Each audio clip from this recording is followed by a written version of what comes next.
Welcome to Moments with Marianne. I'm so delighted we're spending this time here today. We have a very inspiring show coming right up with special guest Amy Newmark, and she's here to share with us the new Chicken Soup for the Soul book, The Forgiveness Fix, 101 stories about putting the past in the past and moving forward. With the new year approaching, couldn't we use a little bit of forgiveness in our lives? Now, we've been lucky to have Amy on the show before. She is a remarkable person. Amy's the best-selling author, editor-in-chief, and publisher of the Chicken Soup for the Soul book series. Since 2008, she has published 133 books and counting, most of them national bestsellers in the U.S. and Canada, more than doubling the number of Chicken Soup for the Soul titles in print today. She's also the author of Simply Happy, a crash course in Chicken Soup for the Soul advice and wisdom that is filled with easy-to-implement practical tips for having a better life. So let's welcome to the show, Amy Newmark. Oh, thanks for having me on. What a great topic to discuss as we head into the new year. Oh my goodness. I'm so excited that we get to talk about this because, forgiveness is such a huge piece and a lot of people struggle with this. You know, I used to think that forgiveness meant that you were saying that the other person didn't really do something so wrong, or you could excuse it, or, don't worry about it. But that's not what forgiveness means. I looked up the definition of forgive, and it doesn't mean that you're saying the other thing was okay, that the thing that happened to you was okay. Forgive means that you've made a conscious decision not to relive those emotions. That's what forgive means. So that makes it a lot easier to understand how forgiveness can liberate you, because you're just deciding not to keep feeling those emotions over and over. You take the bad thing that happened and you just say, it happened. It's in my past. I do not forget that it happened. I personally don't think forgive and forget is a good piece of advice. I'm not forgetting that it happened, but I'm just making a decision not to relive those negative emotions. And how powerful is that? Because a lot of times I think people feel chained by the past, whether they've been in an abusive situation or someone said something very mean, or they feel really, like something has personally injured them. It's easy to kind of carry these burdens, in our future. Yeah, so we had a really good story from a woman named Lynn Sunday, and we actually had a whole chapter about making ex-spouses ex-enemies. In other words, not keeping them as enemies in your mind. And so in Lynn Sunday's case, she was always obsessing about her ex-husband. And she talked about him all the time. She said she would think about him and she would feel her blood pressure go up. She was really annoying everybody by talking about him all the time and complaining about him all the time. And then her best friend said to her, you might as well still be married to the man. You take him with you wherever you go. Ooh. And it was such an epiphany for Lynn. And she realized that she had made her own little prison of anger and then locked herself inside it. And so she just decided, you know what? I'm not married to him anymore. I don't have to let his behavior in the past bother me. And she just shrugged it off, and it completely freed her. And she ended up marrying a new guy who's fabulous, and she went on with her life. But it was like a 1-second decision.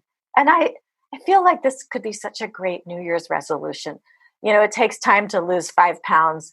It takes work to, start exercising 3 times a week, whatever your resolution is, that traditional one. But here's a resolution that is unbelievably life-changing, that you can make in 1 second. You can accomplish this resolution in 1 second. You can just say, that thing that I keep thinking about, I'm not going to relive those negative emotions anymore. Boom, you're done. My goodness, that is so powerful. And I'm so glad you shared that story with us, because as we get into the new year, you're right. I mean, yeah, shedding 5 pounds, that could take some time, but, kind of removing these burdens of resentment and anger. I mean, my goodness, what a new life that would create for us. I always feel like we should visualize a cloak, right? And we have this heavy cloak that we've wrapped around our shoulders, and we're walking forward. And on this cloak, we have sewn our collection of bad things that have happened to us. So that person who wronged you, that thing that happened, you've every single time that happens, you sew this little piece of metal onto the cloak, and you're walking forward, except this cloak is dragging behind you with your collection of bad things. Now, what if you just shrug that cloak off? Now you move forward light and free. And so many of our writers use the words light or free in their stories when they described how using forgiveness changed them.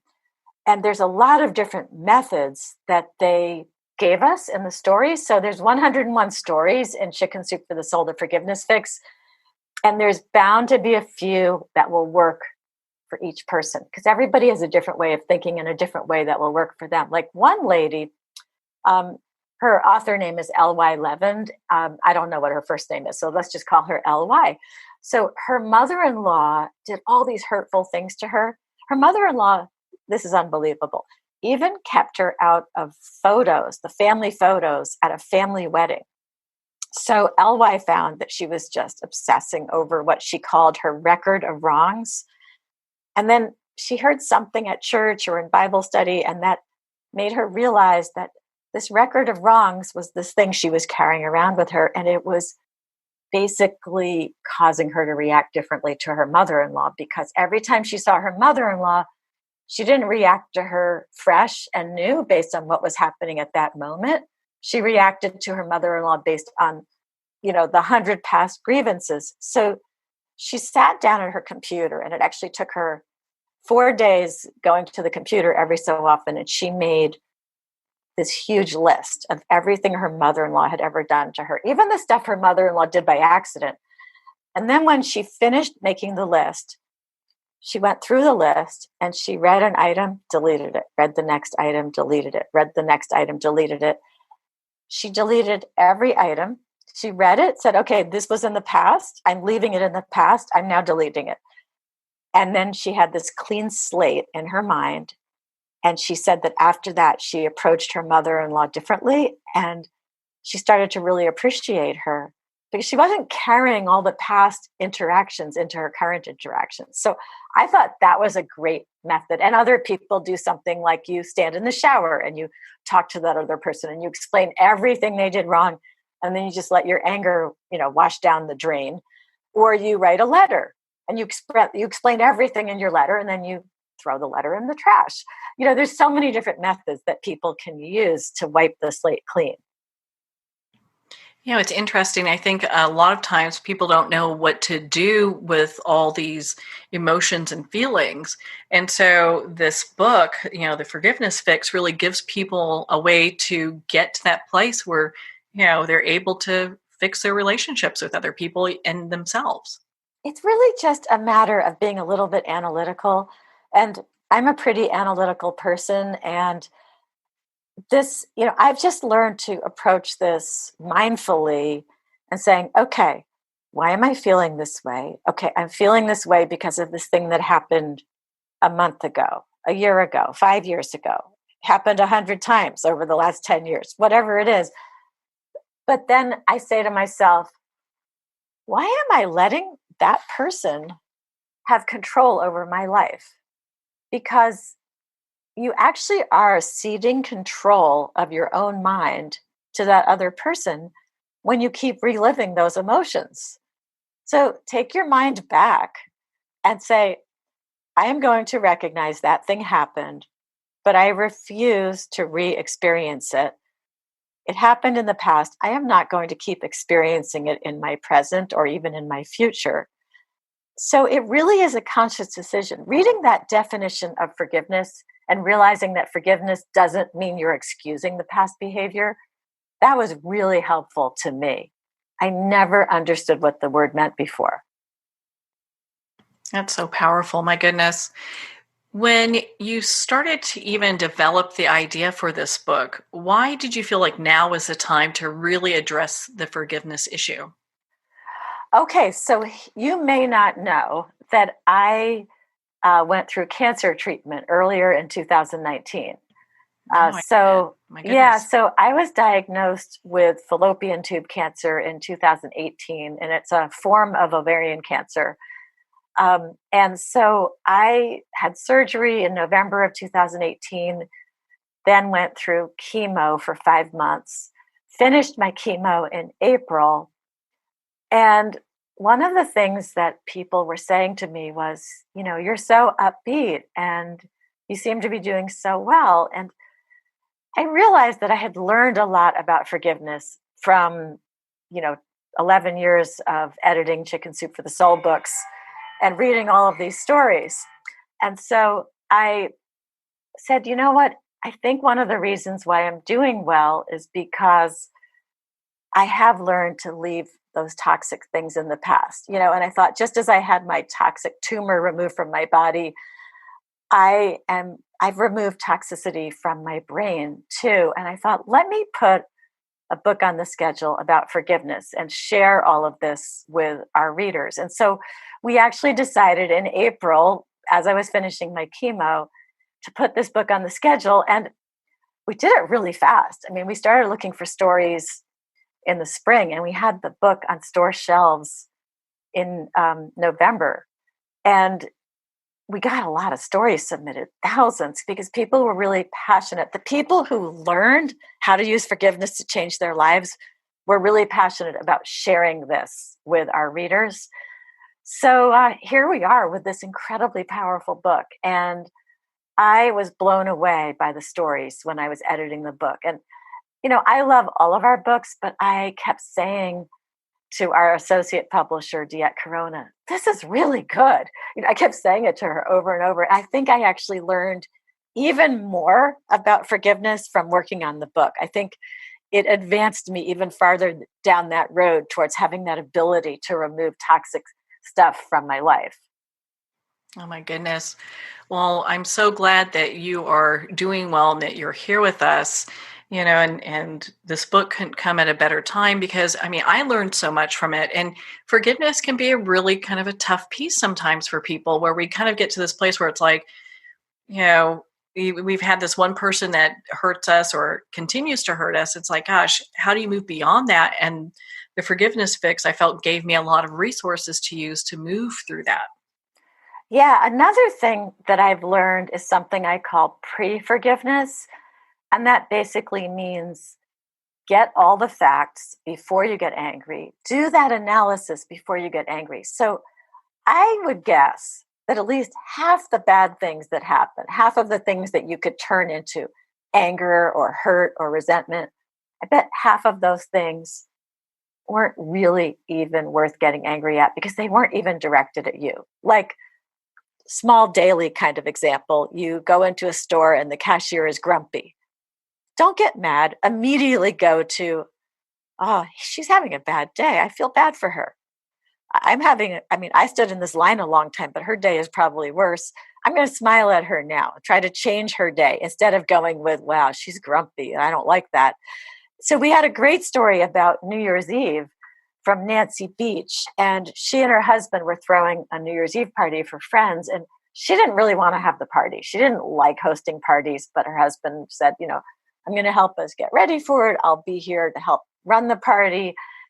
But then on New Year's Eve, as the guests were arriving, he kept texting her from work saying that he would be there in another hour and then another hour and another hour. And he ended up not getting home until midnight. And poor Nancy was hosting this party by herself. And she was so upset. And she was like disappearing into the bedroom when the guests weren't looking to cry. And they were playing all these couples games. But now she didn't have a couple because her husband was stuck at work.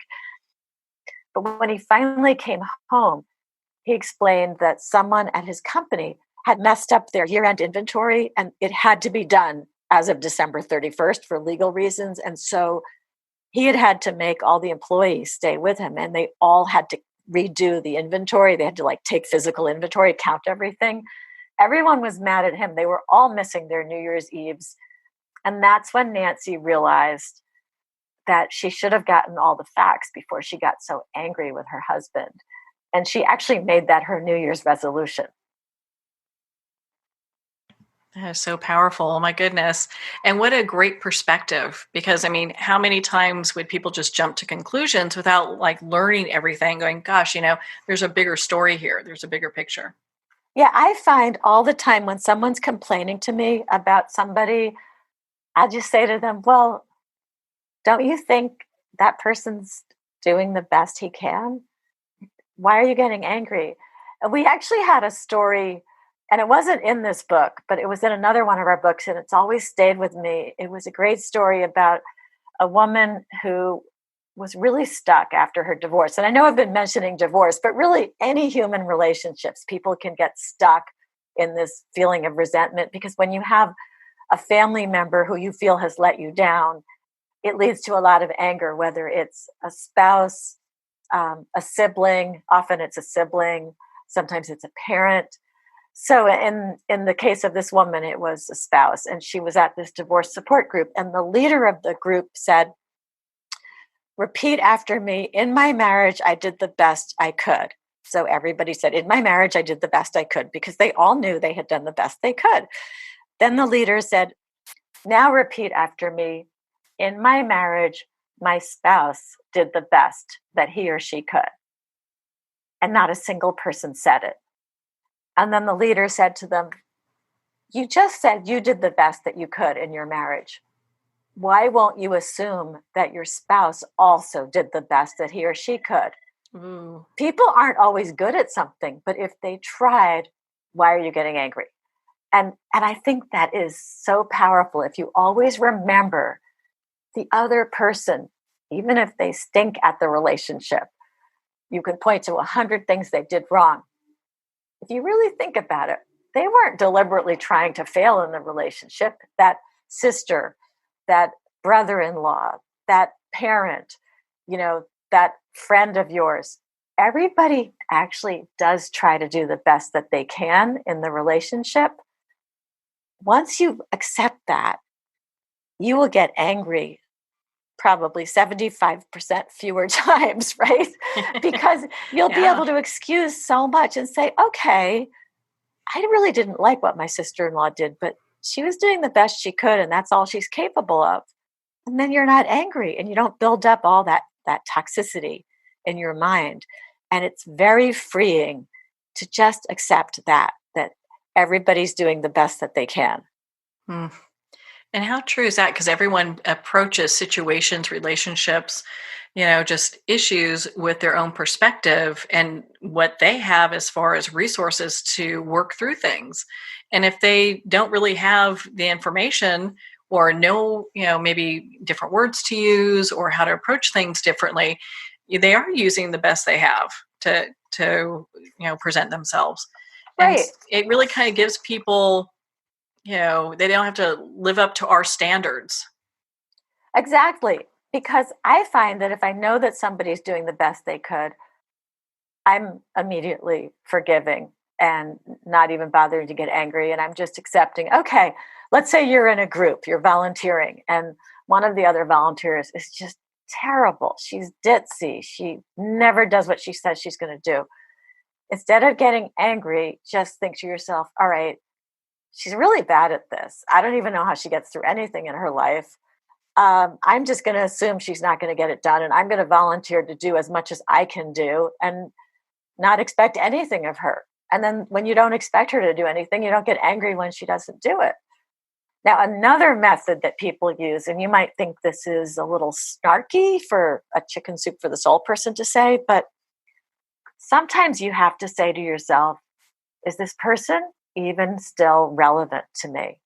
If you're really angry at somebody for some past transgressions, so maybe it's your ex something or other, it's your ex-spouse, or it's your ex-sister-in-law, it's a friend who you don't really see anymore, whatever it is, if that person is not really relevant to your life anymore, you're not with them all the time, you're not depending on them, you're not seeing them, or even if you are seeing them, if they're not emotionally a part of your life anymore, put up a little wall and say to yourself, that person is not really that relevant to my life anymore. I have this little wall in front of me now, this imaginary wall, And that person is on the other side of the wall now. And I can see that person at work or at church or at the volunteer group or at a family meeting or whatever. But that person's not really that important in my life now. If they're not relevant to your life or not as relevant to your life, they can't hurt you as much, and their past actions shouldn't hurt you. So that's another method that you can use. How empowering is that?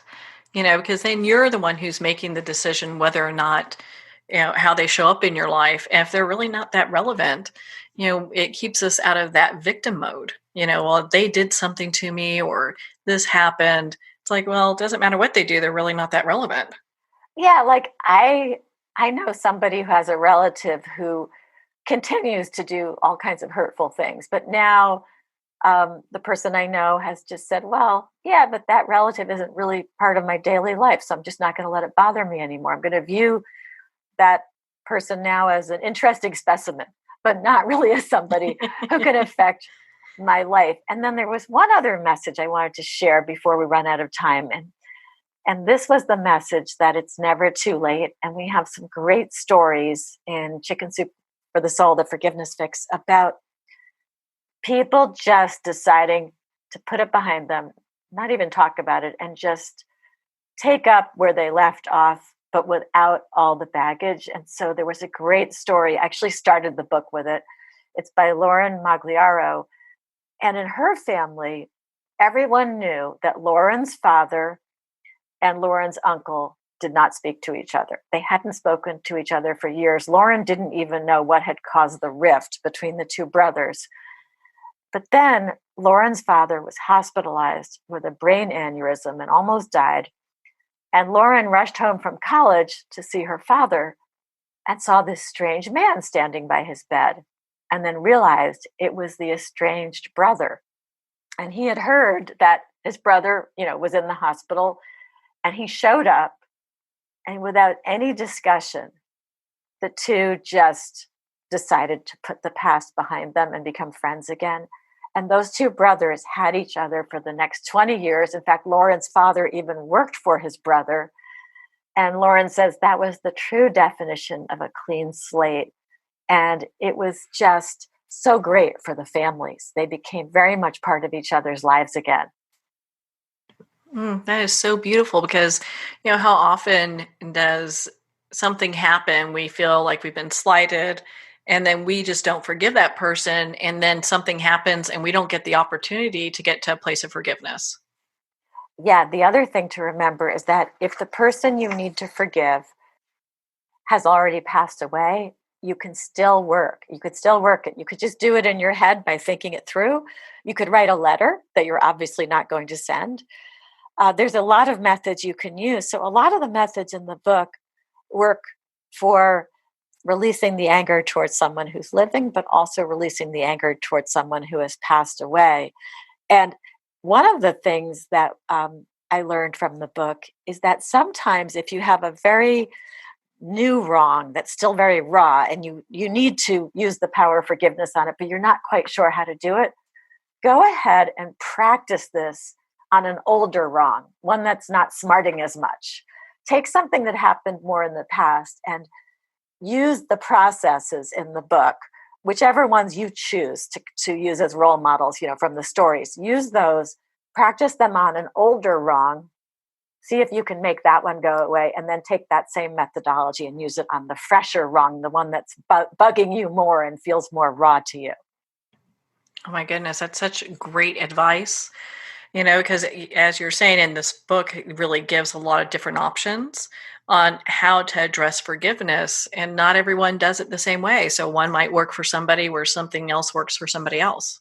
Yeah, that's what I love about it, having these Chicken Soup for the Soul books with 101, real personal stories. And everybody's so good about revealing their innermost feelings. You'll always find stories that work for you.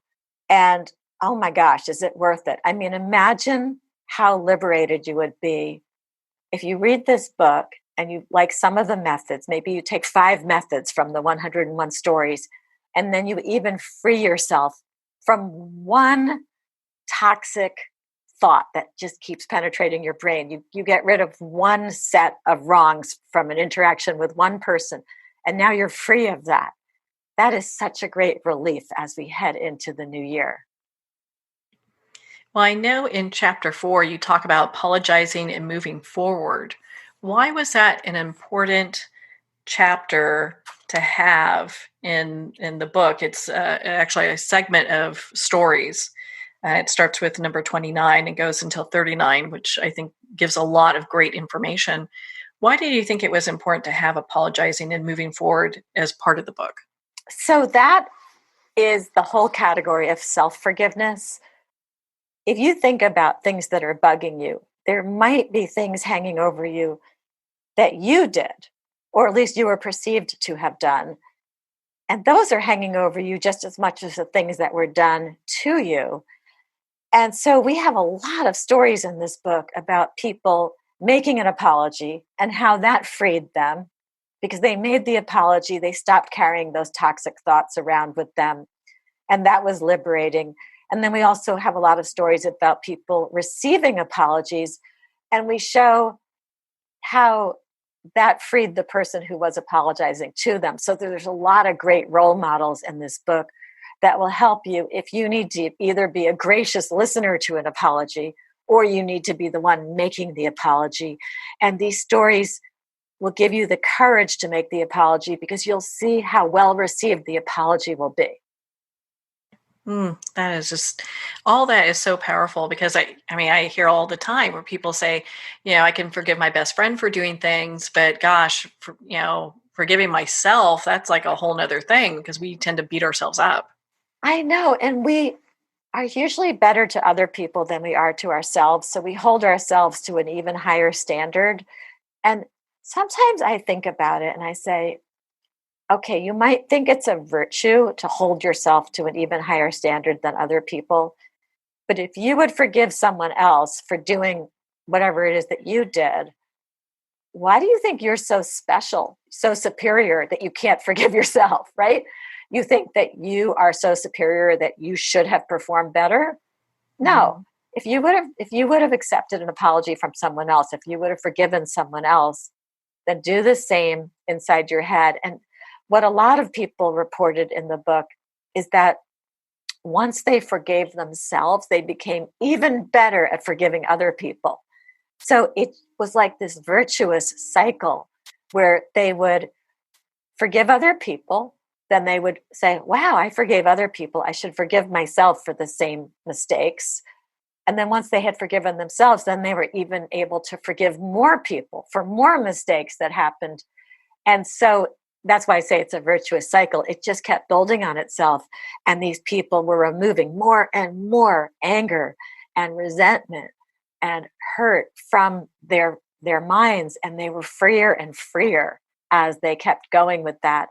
It's remarkably liberating if you can take the bad things that have happened, whether they were done to you or whether you did them, and put them in the past where they belong and walk forward feeling light and free.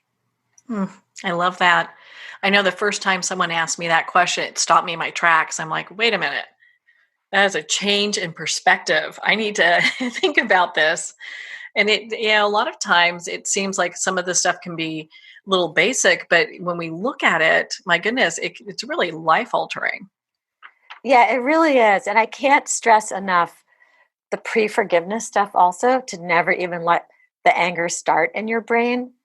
That is just so important. Like there was a story in chapter 5. Chapter 5 is called Keeping a Marriage Healthy. And it's great tips for using pre-forgiveness a lot. Like it's really a good reminder to use pre-forgiveness on your spouse or your partner or your sister who you see all the time, whoever you have a significant relationship with. And this woman was really angry with her husband because he had missed their daughter's birth by accident. I mean, he didn't know his daughter was going to be born, that moment. And he had been taking his father on a submarine that day. And it was a really special father-son thing. So her husband was taking his father on a submarine and didn't know that his daughter was going to be born that day. And so he missed it because he was off in the submarine.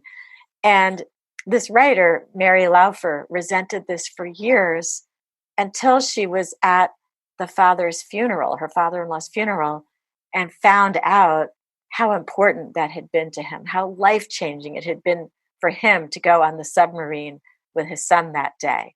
And then she realized she'd been holding on to this resentment for all those years. And if you think about it, it goes back to that whole concept of, did the husband do it on purpose? No, he was trying to do something nice for his father. He had no idea his wife was going to have the baby that day. So he didn't do it on purpose. He was doing the best he could, right? He was doing the best he could as her husband. He was doing the best he could as the son of his father. And unfortunately, the two events occurred the same day.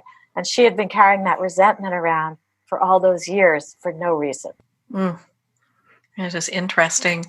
My goodness, Amy, we could talk forever. I always love spending time with you and talking about the new Chicken Soup for the Soul book. Where can our listeners connect with you and be part of your community and learn more about not just this book, but gosh, you got so many other great books that have been printed and some that are coming up. So I have a blog on Goodreads. So if you're a Goodreads person, you can go on Goodreads and you can find my blog. And I share a lot of stories and tips from our books. You can also go to chickensoup.com and you'll see our latest books. Another thing you can do is listen to the Chicken Soup for the Soul podcast. I record 3 new episodes each week, and I always share stories and tips from our latest books. So you can hear a lot of the stories on the Chicken Soup for the Soul podcast, which is available wherever podcasts can be found. So that's it. And our books are available just about anywhere. They're always on sale at Walmart, Barnes & Noble, Books A Million. In Canada, Chapters Indigo, of course on Amazon, wherever books are sold. Yeah, pretty much any place you can buy a book, you can get a Chicken Soup for the Soul book. So, So, Amy, thank you so much for taking the time to be on the show with us here today. Oh, thanks. I love this topic, so I really appreciate getting to talk about it. Aww. And I wish you a very happy 2020. Well, very happy 2020 to you as well, Amy. And thank you so much for sharing the new Chicken Soup for the Soul book, The Forgiveness Fix. The Forgiveness Fix is available at Amazon, Barnes & Noble, and all indie retailers. If you don't see it on the shelf, ask for them to order it. Again, if you'd like to connect with Amy, you can at chickensoup.com for more information. Well, on that note, we're at the end of our time today. I would like to thank everyone for tuning in. You're listening to Moments with Marianne. And remember, make every moment count.